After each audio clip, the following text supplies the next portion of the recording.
आज आप मुझे बताइए कि नमस्ते कैसे करते हैं। आप कहेंगे ऐसे ही तो करते हैं, लेकिन हमारे अपर हिमाचल में नहीं, क्योंकि जब हमारी तरफ लड़कियों की शादी हो जाती है तब वो नमस्ते नहीं बल्कि सुई ढाल करती है, जिसमें सुहागिनें बड़े बुजुर्गों से अपने सुहाग की लंबी उम्र का आशीर्वाद मांगते वक्त हाथ जोड़ती नहीं बल्कि दोनों हाथ फैलाती है। इसलिए आज हिमाचलियत के इस एपिसोड में हम आपको इसी सुई ढाल या सुई परंपरा के बारे में बताएंगे, जिस पर सिर्फ सुहागिनों का ही अधिकार होता है।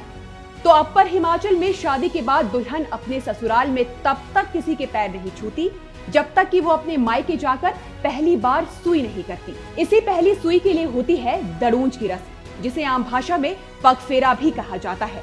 इस रस्म में दुल्हन अपने पति और 5 या 7 बुजुर्गों के साथ मायके पहुंचती है। मायके में घर के सभी लोग, रिश्तेदार और आस पड़ोस के लोग एक पंक्ति में बैठकर दुल्हन का इंतजार करते हैं।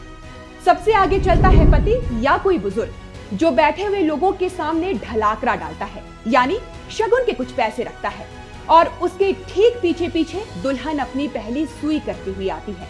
दुल्हन दोनों हाथ फैलाकर बड़ों के पैर छूती है और सामने से उसे मिलता है सदा सुहागन रहो का आशीर्वाद। रिवाज कहता है कि जिसके भी पैर पहली बार छुए जाए उन्हें दुल्हन को शगुन देना ही होता है।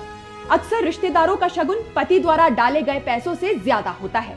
पगफेरे के बाद यही रस्म ससुराल में दोहराई जाती है। इस बार मायके की ओर से आया एक व्यक्ति आगे चलता है, ढलाकरा डालता है और पीछे से दुल्हन ससुराल पक्ष के सभी बड़ों को पहली सुई करती है। और माना जाता है कि जब तक स्त्री सुहागिन रहती है वो नमस्ते नहीं बल्कि सुई ही करती है।